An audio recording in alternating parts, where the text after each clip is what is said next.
नमस्कार, सुजस बुलेटिन में आपका स्वागत है। मैं हूं आपके साथ अश्विनी सरोही। एक नजर हेडलाइंस पर। मुख्यमंत्री से प्रदेश के विभिन्न मंदिरों के महंत, पुजारी और प्रबंधन समिति के प्रतिनिधिमंडलों ने की भेंट। अभूतपूर्व निर्णयों के लिए जताया आभार। वरिष्ठ नागरिक तीर्थ यात्रा योजना मुख्यमंत्री की संवेदनशीलता और सामाजिक सरोकार का प्रतीक।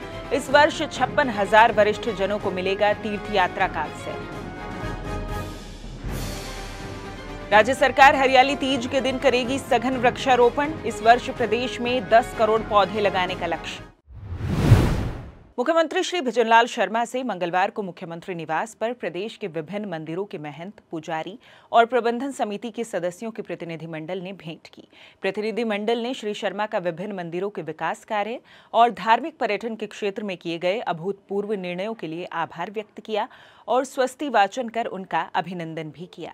इस दौरान मुख्यमंत्री ने उनसे धर्म, अध्यात्म और संस्कृति से संबंधित विषयों पर सारगर्भित चर्चा की। श्री शर्मा ने कहा कि विकास के साथ साथ विरासत के संकल्प पर राज्य सरकार प्रतिबद्ध होकर कार्य कर रही है। मंदिर हमारी आस्था के केंद्र हैं और सनातन संस्कृति के वाहक हैं।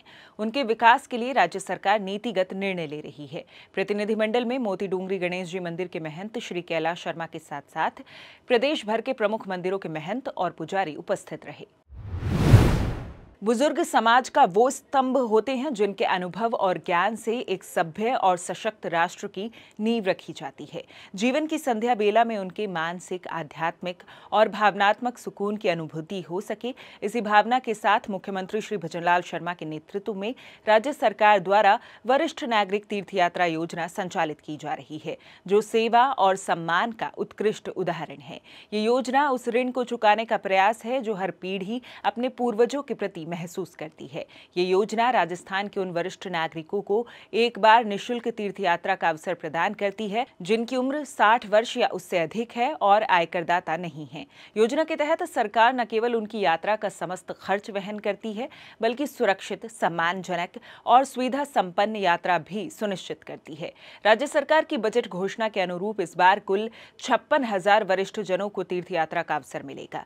इनमें से 50,000 को एसी ट्रेन व 6,000 को हवाई जहाज से यात्रा कराई जाएगी।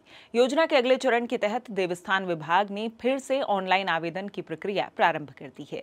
इसके तहत विभाग की वेबसाइट पर 10 अगस्त तक आवेदन किया जा सकेगा।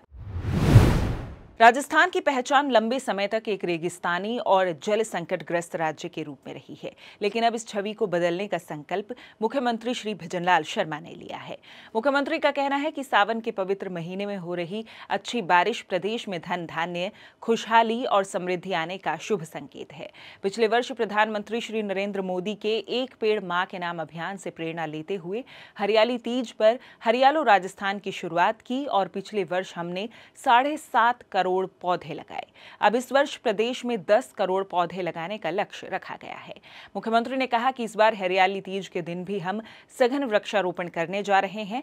5 साल के कार्यकाल में प्रदेश में 50 करोड़ पौधारोपण का लक्ष्य लेकर काम कर रहे हैं। उन्होंने प्रदेशवासियों से आह्वान किया कि वे इस अभियान के तहत कम से कम एक पेड़ अवश्य लगाते हुए पर्यावरण संरक्षण में अपनी भूमिका निभाएं। चिकित्सा एवं स्वास्थ्य मंत्री श्री गजेंद्र सिंह खिंवसर ने कहा कि प्रदेश में मानसून के दौरान अच्छी बारिश हो रही है। बारिश थमने के बाद मौसमी बीमारियों के प्रसार की आशंका बनी रहती है। सभी जिलों में पुख्ता तैयारियों के साथ मौसमी बीमारियों को प्रभावी प्रबंधन किया जाए। रोकथाम एवं बचाव गतिविधियों के साथ साथ जांच एवं उपचार के माकूल इंतजाम हो। राज्य स्तर के साथ साथ संभाग और जिला स्तर पर मौसमी बीमारियों की सघन मॉनिटरिंग की जाए। विभाग के अधिकारी जीवन रक्षा के उद्देश्य को सर्वोच्च रखते हुए अपने दायित्वों का निर्वहन करें। चिकित्सा मंत्री मंगलवार को स्वास्थ्य भवन में वीसी के जरिए आयोजित समीक्षा बैठक में प्रदेश में मौसमी बीमारियों की स्थिति और रोकथाम गतिविधियों की समीक्षा कर रहे थे। चिकित्सा मंत्री ने कहा कि मौसमी बीमारियों की रोकथाम और बचाव गतिविधियों में किसी स्तर पर लापरवाही नहीं हो। उन्होंने कहा कि मौसमी बीमारियों से ग्रसित रोगियों को तत्काल प्रभाव से जांच और उपचार उपलब्ध करवाया जाए। उन्होंने राज्य स्तर के अधिकारियों को सभी जिलों पर नजर बनाए रखने के निर्देश दिए। सुजस बुलेटिन में फिलहाल के लिए इतना ही। फिर होगी आपसे मुलाकात, तब तक के लिए नमस्कार।